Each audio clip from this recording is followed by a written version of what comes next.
So hello guys, welcome back to my YouTube channel set time bound goal this और संदीप भैया। और guys आपके demand पर एक नई वीडियो आ चुकी है और ये वीडियो काफ़ी ज़्यादा इंपॉर्टेंट है क्योंकि इसके फॉर्म ऑलरेडी चल रहे हैं। अब आज की वीडियो में मैं बात करने वाला हूँ जेपी नोएडा के बारे में। और गाइस ये वीडियो बहुत ही यूनिक है क्योंकि यहाँ पर आपको सब कुछ क्लियरली समझ में आ जाएगा। बच्चों का यही था कि भैया जेपी में एडमिशन कैसे हो रहा है, कंप्लीट एडमिशन प्रोसेस को एक्सप्लेन करो, कितने रैंक तक एडमिशन हो जाएगा, और जेपी के जो सारे कैंपसेस हैं 4-5, इसमें क्या हर एक कैंपस ठीक है, क्या हमें एडमिशन लेना वर्थ इट है, और सबसे ज़रूरी बात कि भैया जेपी में डायरेक्ट एडमिशन कैसे होता है। अगर मैंने जेई मेंस नहीं दिया या मैं जेई मेन में अपीयर नहीं हुआ तो क्या मैं जेपी में एडमिशन ले सकता हूं। तो गाइस इसके बारे में मैं बात करने वाला हूं। ऑफ कोर्स डायरेक्ट एडमिशन होते हैं जेपी में, अब कैसे होते हैं इस वीडियो में आपको पता चलेगा। तो चलिए गाइस शुरू करते हैं अब जेपी के बारे में। जेपी के जितने भी जेपी के जितने भी अपने कैंपसेस हैं, चाहे वो सेक्टर 62 हो या सेक्टर 128 हो या फिर आपका जेपी गुना हो या जेपी सोलन हो या फिर जेपी अनूप शहर हो, इन पांचों के बारे में बात करेंगे कि भैया इनमें से बढ़िया वाला कौन सा है और किस रैंक तक मिल जाएगा, अप्लीकेशन फॉर्म क्या है, अप्लाई कैसे करना है, सारा प्रोसेस समझेंगे। और ये वीडियो हो सकता है थोड़ी सी लंबी हो, पर इस वीडियो देखने के बाद जेपी का मामला आपके लिए क्रिस्टल क्लियर हो जाएगा। और ऐसी वीडियो शायद बड़ा यूनिक वीडियोस होती है मेरी। अगर एक भी वीडियो आप मेरी देख रहे हो तो आपको 100% आपका कॉन्सेप्ट क्लियर हो जाएगा कि ये कॉलेज कैसा है और इसका एडमिशन प्रोसेस कैसा है। अब जितने भी थोड़े प्राइवेट कॉलेज जैसे थापर हो गया, मणिपाल हो गया, तो इसमें थोड़ी सी कॉम्प्लेक्सिटी रहती है और बच्चे अपने रैंक को बेस्ट वे में यूटिलाइज नहीं कर पाते हैं। बट कोई बात नहीं, आप परेशान मत होइए, मैं आपको बताऊंगा कि लो से लो परसेंटेज पे या लो से लो रैंक पर भी जेपी में एडमिशन कैसे लेना है। इस वीडियो के थ्रू आपको इजीली पता चल जाएगा। और जेपी में एडमिशन लेना ऐसा नहीं है कि कोई हुआ है बड़ी बात है, इट्स क्वाइट इजी, इजीली आपका एडमिशन हो सकता है, बस आपको पेशेंस रखना पड़ता है। और ज़्यादातर प्राइवेट कॉलेजों के साथ यही है कि आप पेशेंस रखो, आपका एडमिशन इजीली हो जाएगा। तो चलिए गाइस बात करते हैं। तो देखो जो इसके बीटेक के कैंपसेस हैं उसमें एक कैंपस अपना सेक्टर 62 है जो सबसे पुराना है, 2001 में ही स्टार्ट हुआ था। और उसके बाद है अपना सेक्टर 128 जो इसके बाद है। और तीसरा है आपका जेपी गुना जो मध्य प्रदेश में पड़ता है। और चौथा है जेपी सोलन जो हिमाचल में पड़ता है। और पांचवा चौथा है जेपी सोलन है।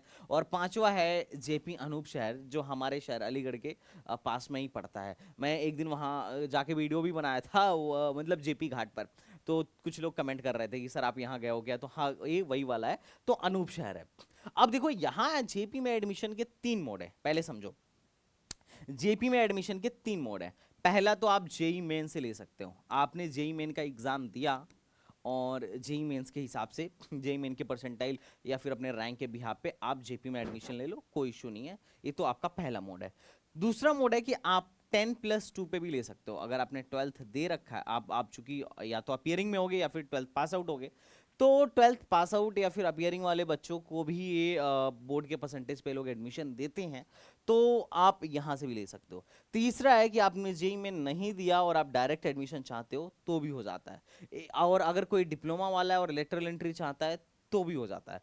तो जेपी में 3 मेन प्रोसेस हैं एडमिशन के। और कहाँ पर कौन से ब्रांच में कैसे एडमिशन हो रहा है इसको हम आगे समझते हैं। अगर मैं जेपी सेक्टर 62, अब पहले मैं बता देता हूँ कि आपको अप्लाई कहाँ से करना है। तो देखो अप्लाई करने के लिए आपको इस जेपी के पोर्टल पे जाना पड़ेगा। अब यहाँ जाइए, आप अंडर ग्रेजुएट प्रोग्राम सेलेक्ट करिए। अब यहाँ पर दो बोल रहा है कि आप जेई से करना चाह रहे हैं या फिर 10+2 से करना चाह रहे हैं। और अगर आप दोनों से करना चाह रहे हैं तो आप दोनों से भी कर सकते हैं, ठीक है। अब जो डायरेक्ट एडमिशन होता है, डायरेक्ट एडमिशन का जो ऑप्शन मिलेगा 10+2 वाले में मिलेगा। पूछेगा कि क्या आप मतलब क्या आप डायरेक्ट एडमिशन भी लेना चाहेंगे, तो 10+2 के बिहाफ पे अगर आप अप्लाई कर रहे हैं तो आप डायरेक्ट एडमिशन वाले ऑप्शन पे क्लिक कर दीजिएगा। अगर आपको फॉर्म भरने में कोई परेशानी आए तो आप बोलिएगा, मैं इस पे एक वीडियो बना दूंगा, या कंप्लीट आगे चल के मैं कंप्लीट इस प्रोसेस पे इस कंप्लीट एडमिशन प्रोसेस पे, काउंसलिंग प्रोसेस पे भी एक वीडियो बना दूंगा। तो आपको बस यहाँ से मतलब प्रोसीड करना है and all you have to do all these things. और अगर आप जेई मेन के बेसिस पे जा रहे हो तो यहाँ पे आप भरो। अब यहाँ पे थोड़ा सा एक लोचा है, जैसे आप 12th के बेसिस पे जा रहे हो तो जेपी के जितने कैंपसेस हैं, जेपी के जितने कैंपसेस हैं, हर एक में आपको जाके अप्लाई करना पड़ता है। BTech plus integrated MTech program सिर्फ और सिर्फ this is for JP Noida और 128 के लिए है।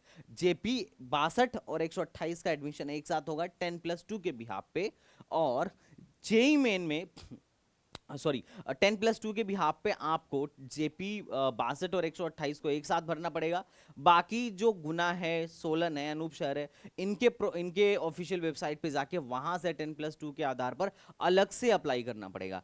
एक साथ इनकी काउंसलिंग 10+2 के बिहाफ पर नहीं होती है। दूसरी बात कि जो जेई मेन के बेसिस पे एडमिशन होगा वो पहला राउंड सबका एक साथ होगा, चाहे वो नोएडा का हो या फिर सोलन का हो या फिर गुना का हो या फिर अनूप शहर का हो। इनके पांचों कैंपसेस का पहला राउंड एक साथ होगा और पहले राउंड के बाद से आपको चूज करने का ऑप्शन आएगा कि आप कौन से वाले कैंपस में इंटरेस्टेड हैं, और वहां से इनकी कहानी अलग हो जाएगी। तो ये दो बात आप समझ लीजिए। अब रही बात डायरेक्ट एडमिशन की, तो जो डायरेक्ट एडमिशन है, वैसे तो जो सीटें रह जाती हैं उसमें उधर गुना उना में बाद में तो डायरेक्टली एडमिशन होता ही है, पर मैं अगर 62 की बात करूं तो यहां पे डायरेक्ट एडमिशन के लिए इन्होंने 4 ब्रांचेस दे रखा है। इन्होंने 4 ब्रांचेस दे रखा है, ये आप 4 ब्रांचेस देखिए जिसमें इनके यहाँ डायरेक्ट एडमिशन होता है। Electronics and computer engineering, mathematics and computing, VLSI design और एडवांस कम्युनिकेशन, इन 4 में डायरेक्ट एडमिशन होता है। जब आप 10+2 के बिहाफ पे फॉर्म भरते हो तो आप क्या कर सकते हो, डायरेक्ट एडमिशन के लिए भी टिक कर सकते हो। अब डायरेक्ट एडमिशन जो होता है बाद में होता है, पहले आपका 10+2 और 10+2 और जेई के बिहाफ पे एडमिशन होता है। तो आप इसको समझिए, वो लगभग जुलाई में होगा, डायरेक्ट एडमिशन जुलाई में होगा, पर आपके जून में ये शुरू हो जाएंगे। और मतलब जब तक ये डायरेक्ट एडमिशन स्टार्ट होगा तब तक आपके फर्स्ट राउंड का रिजल्ट आ चुका होगा। और अगर आप एक बार जेई मेन या 12th के बेसिस पे एडमिशन ले लेते हो तो आप डायरेक्ट एडमिशन से आउट कर दिए जाओगे। और अगर आप डायरेक्ट एडमिशन से आपको एडमिशन मिल रहा है तो फिर आप जेई मेन या 12th के काउंसलिंग से आउट कर दिए जाओगे। इस पे मैं एक अलग वीडियो बना दूंगा अगर आप चाहो तो खैर हम यहाँ पे जेपी के बारे में बात करने वाले हैं कि भाई ये कॉलेज कैसा है। एडमिशन प्रोसेस का बेसिक आइडिया तो आपको लग ही गया होगा। अब मैं एक एक करके शुरू करता हूं। तो हम सबसे पहले बात कर रहे हैं सेक्टर 62 की। तो देखो सेक्टर 62 की फीस काफी ज्यादा है, 3,34,000, जो कि काफी हाई है। और हॉस्टल फीस भी 1 लाख पर सेमेस्टर लगता है। तो दोनों साल मतलब पूरे एक साल का जो हॉस्टल फीस लगेगा वो 2 लाख के आसपास का लगेगा। तो अगर मैं हॉस्टल चार्ज और ये सब लेके बताऊं तो ये आपका लगभग 2 लाख और 3,34,000, तो ये 5,34,000 के आसपास सालाना पड़ जाएगा। तो आपका टोटल जो हॉस्टल सहित जो 4 साल की फीस होगी वो 20 लाख पार जाने वाली है जेपी में। तो फीस के हिसाब से जेपी काफी महंगा है। तो वही लोग भैया ट्राई करें जो इतना महंगे कॉलेज में पढ़ सकते हैं। सबको ऐसे भागने दौड़ने की जरूरत नहीं है। अब मैं बात करूं बीटेक में कौन कौन से कोर्स ऑफर करते हैं। तो ये आप कोर्स देख सकते हो जहां पे computer, electronics and there are many courses जिसको ये ऑफर कर रहे हैं। और इनके यहाँ 5 साल के भी 2 कोर्सेज हैं जिसमें सीएससी और इलेक्ट्रॉनिक्स एंड कम्युनिकेशन इंजीनियरिंग है। अब मैं बात करूं लास्ट ईयर के कट ऑफ की, तो देखो इनका लास्ट ईयर 10 राउंड तक अपग्रेड चला था। लास्ट ईयर 10 राउंड तक चला था। और कभी कभी ये इससे ज्यादा भी हो जाता है, कभी कभी ये किससे कम भी हो जाता है। जब तक इनकी सीटें नहीं भर जाती हैं पूरी की पूरी, तब तक ये लोग क्या करते हैं, अपने राउंड पे राउंड हर राउंड के रिजल्ट्स निकालते रहते हैं। अब जब आप अप्लाई कर दोगे तो आपके राउंड्स के रिजल्ट ये लोग मेल करते रहेंगे, ये बात ध्यान रखिएगा। अब मैं बात करूं कट ऑफ की, तो ये 10 लास्ट राउंड की कट ऑफ यहाँ पे देख सकते हो आप कि कंप्यूटर साइंस जो है यहाँ इनके यहाँ सेक्टर 62 में 65,000 पे बंद हो गया था। और सेक्टर 128 में 1,28,000 पे जाके बंद हुआ था।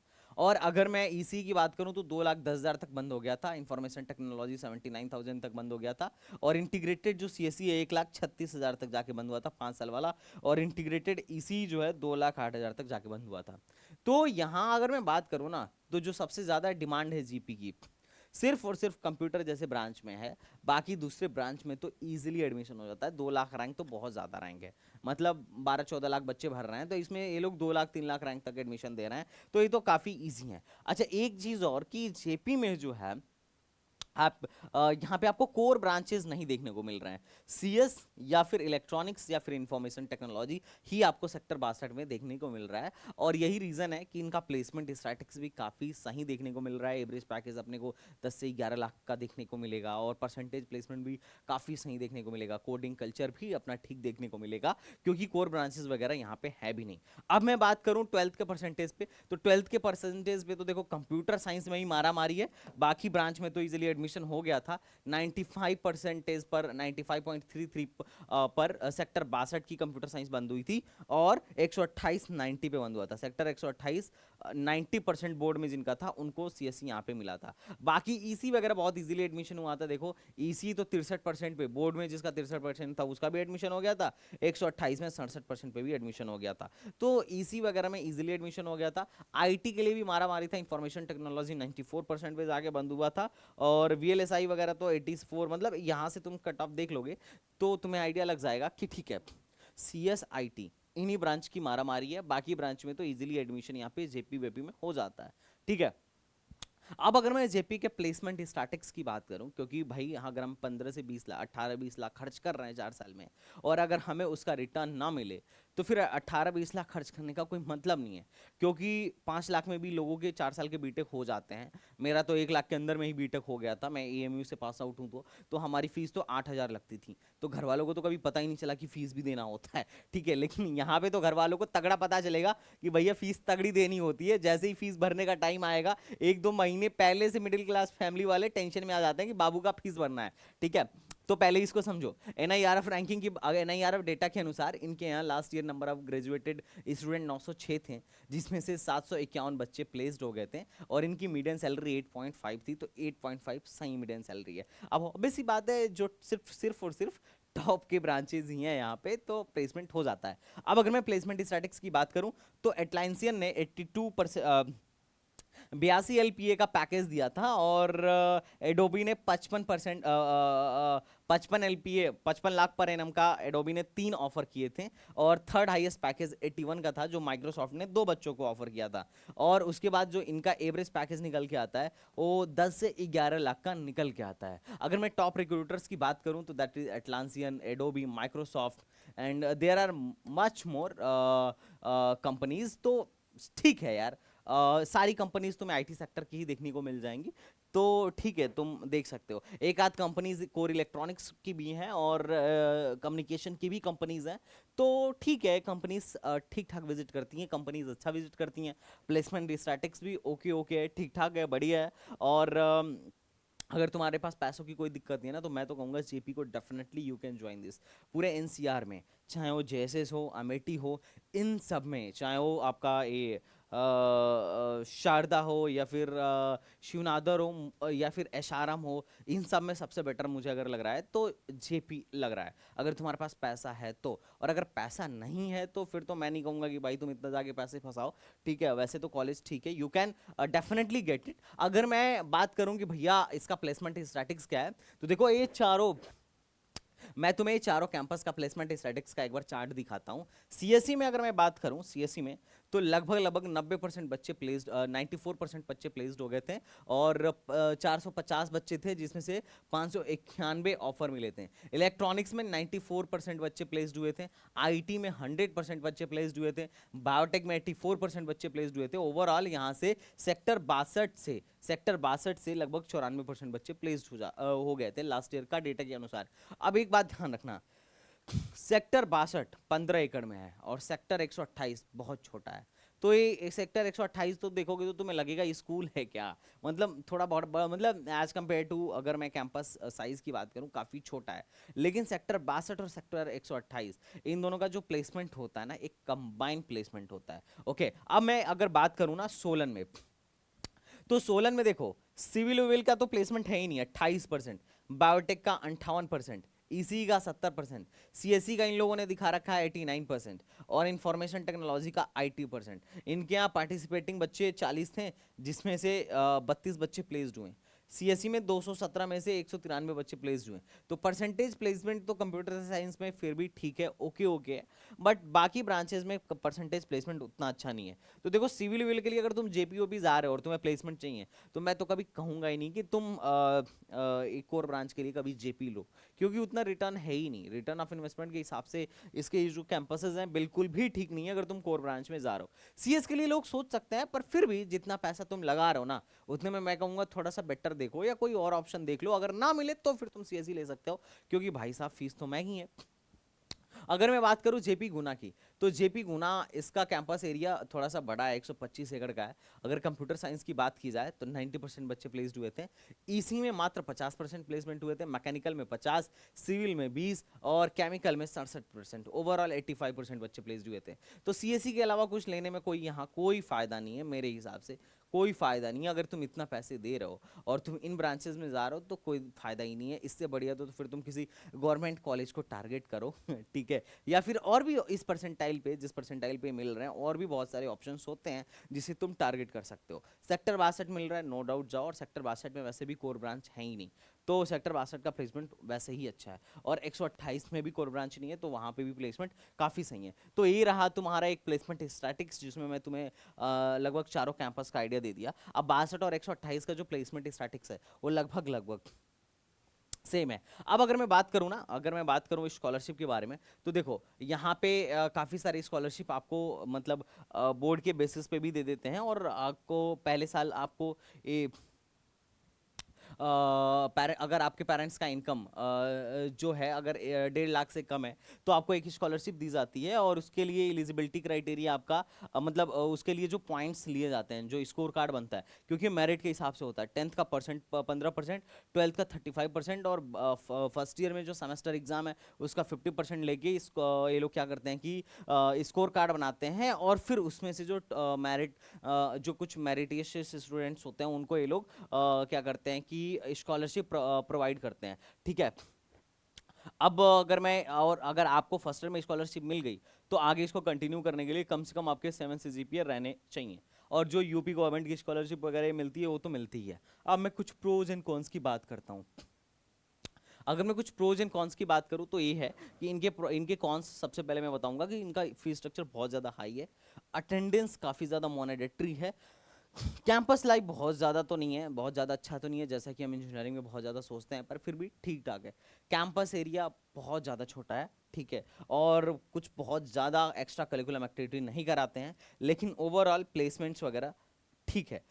Do not care about practical aspects, जो मुझे इंटरनेट पे मिले बच्चों का यही कहना था कि भाई प्रैक्टिकल एस्पेक्ट्स पे बहुत ज़्यादा ये लोग केयर नहीं कर रहे हैं, और जितना कि बच्चा एक्सपेक्ट कर रहा है। अगर मैं प्रोज की बात करूं तो भाई साहब प्लेसमेंट यहाँ पे अच्छा है, और अगर तुम सीएससी में हो तो भाई साहब ज़्यादा टेंशन लेने की रिक्वायरमेंट नहीं है, स्किल को बढ़ाओ, प्लेसमेंट हो ही जाएगा।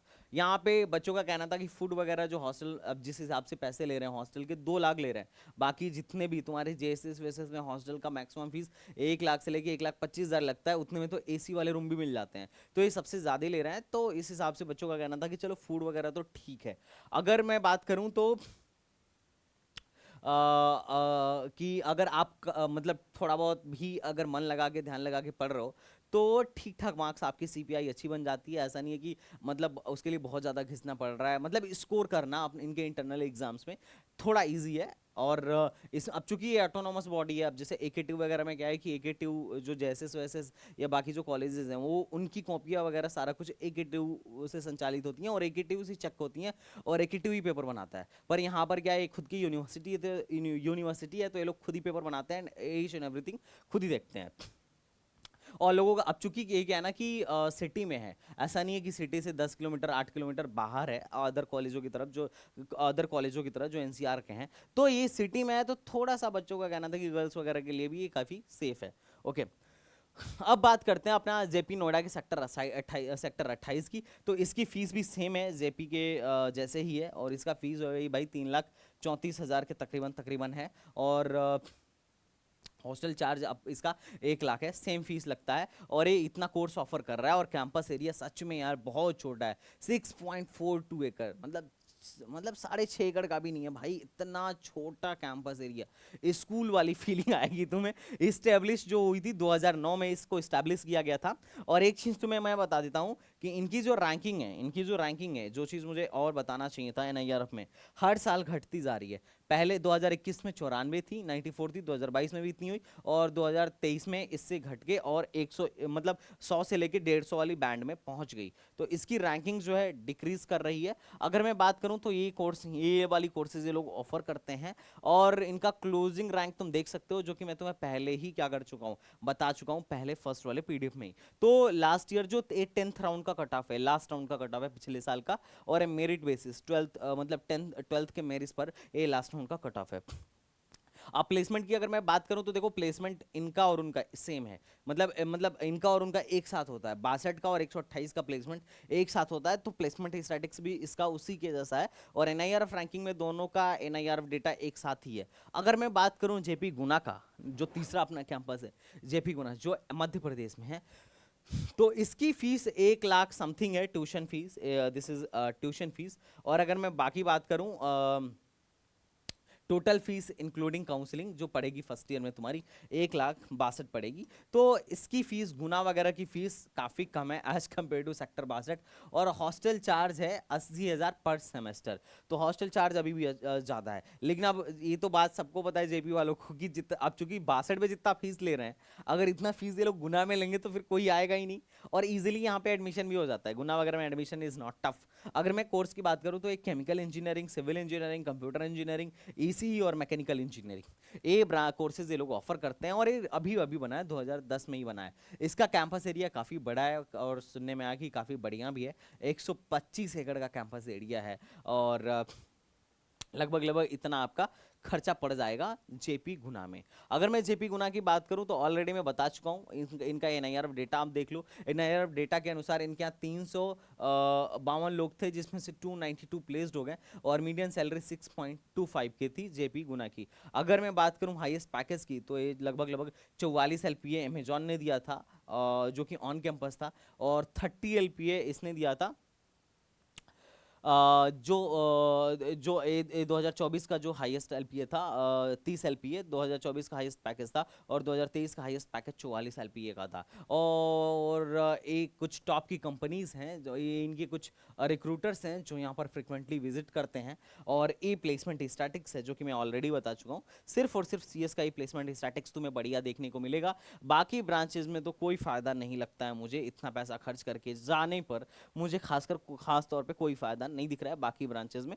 बाकी तुम्हारी चॉइस है, अगर तुम्हें लग रहा है कि यस यू कैन गो, तो definitely you should go. And अगर तुम्हें लग रहा है कि ठीक है तुम्हें जाना चाहिए, पैसे की कोई कमी नहीं है, तो देख सकते हो, कैंपस वगैरह ठीक है।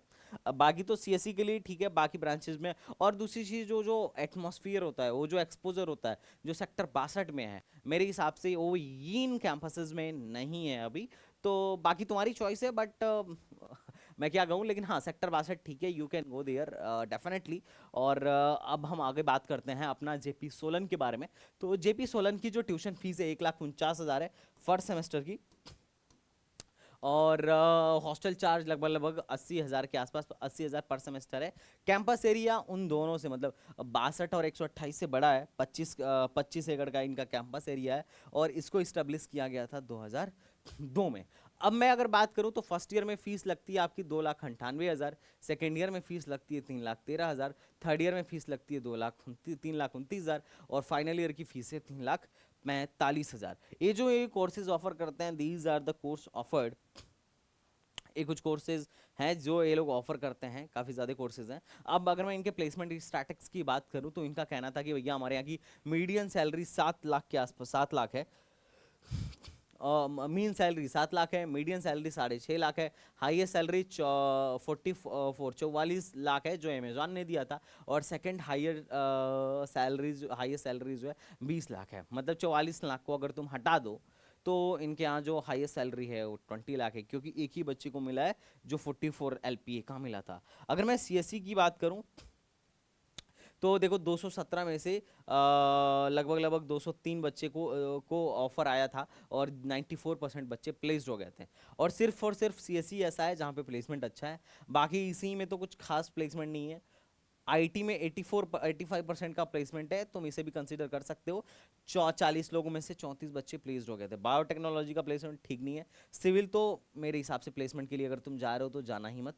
बाकी तो तुम्हें प्लेसमेंट स्टैटिस्टिक्स दिख रही होगी, इधर वाले को इग्नोर करके तुम एब्सोल्यूट ऑफर देखो कि कितने बच्चे, कितने परसेंट बच्चे प्लेस्ड हो रहे हैं, कितने लोग पार्टिसिपेट कर रहे थे प्लेसमेंट में, और कितने लोगों को एब्सोल्यूट ऑफर मिला हुआ है। ओके, एनआईआरएफ डेटा बोलता है कि 364 बच्चे थे जो यहाँ ग्रेजुएट हो रहे थे, और उसमें से 273 बच्चों को प्लेसमेंट मिला था, और मीडियन सैलरी 6 एलपीए का है। और इनके यहाँ के कुछ टॉप रिक्रूटर्स हैं जिनको तुम देख सकते हो। तो अगर तो अगर मैं इसको कंपेयर करता हूँ ना, तो तुम्हें एक बात तो साफ साफ दिख जाएगा कि जो चीज़ आपको सेक्टर 62 में देखने को मिल रही है वो चीज़ यहाँ नहीं है। अगर आप सोलन में या फिर गुना में जा रहे हो तो ज़्यादा से ज़्यादा you can go for CSC, और अगर सोलन में और भी जाने का मन है तो you can go for IT, इसके अलावा नहीं जाना है। तो फीस भी ऐसा नहीं है कि कुछ कम है ना, लगभग लगभग अगर मैं इसका पर सेमेस्टर फीस 1 लाख भी कनेक्ट करूं तो एक साल का 2 लाख प्लस पड़ जाएगा, और ये तुम्हारा 80 हज़ार है तो 1,60,000 हो जाएगा। तो काफ़ी महंगा पड़ेगा, है ना, ये काफ़ी महंगा पड़ेगा as compare to return of investment. But अगर जाना ही हो तो कंप्यूटर वगैरह में तुम देख सकते हो। अभी लास्ट इनका कैंपस है दैट इज अनूप शहर। अगर मैं अनूप शहर की बात करूं तो यहाँ पे जो फर्स्ट ईयर की फीस है, यहाँ इनका जो फीस है अनूप शहर वालों का सबसे कम है। जो इनका अलीगढ़ वाले रोड पर है, अलीगढ़ रोड पे है, ये सबसे कम है 1,65,000, और हॉस्टल फीस भी इनका 75,000 पर ईयर है। देखो कितना ज्यादा कम हो गया हॉस्टल फीस। बाकी सब में 80,000 पर सेमेस्टर था, और यहाँ पर 75,000 पर ईयर हो गया। यानी कि आपका टोटल बीटेक 9 से 10 लाख में यहाँ पर हो जाएगा, 9 से 10 लाख में यहाँ पर हो जाएगा। तुम देखो हॉस्टल फीस कितना कम हुआ, और जेपी का ही कैंपस है। और अगर मैं कैंपस एरिया के बारे में बात करूं तो दैट इज 80। इसका कैंपस एरिया बड़ा है, 80 एकड़ में इन लोगों ने बना रखा है इसको। और इसको इस्टेब्लिश, ये सबसे लेटेस्ट वाला कैंपस है, इसको 2004 में बनाया गया। इसको 2014 में बनाया गया, ठीक है। और ये यहीं के हैं, जयप्रकाश सर जी यहीं के हैं, जो जिनकी फोटो तुम लोग बार बार देखते हो ना, ये हमारे ही तरफ के हैं। कहाँ गए?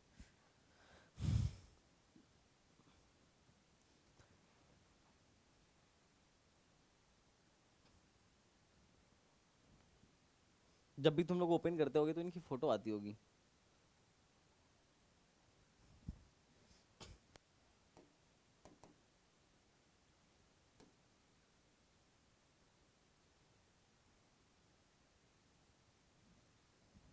ओके, कोई नहीं।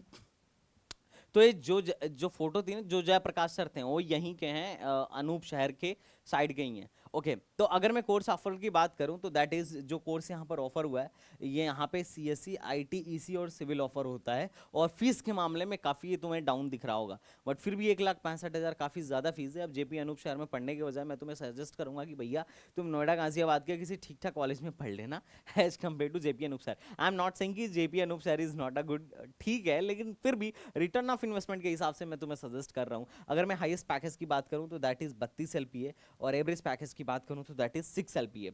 और यहाँ पर जो एनआईआर डेटा बोलता है, उनके यहाँ से 998 बच्चे थे, जिसमें से 832 बच्चे प्लेस्ड हुए, और मीडियन सैलरी लगभग लगभग 5 एलपीए के आसपास की थी। ये आप यहाँ के प्लेसमेंट स्टैटिक्स देख सकते हो कि ये 2022 का प्लेसमेंट स्टैटिक्स है, ये 2021 का प्लेसमेंट स्टैटिक्स है, और ये यहाँ के कुछ रिक्रूटर्स हैं।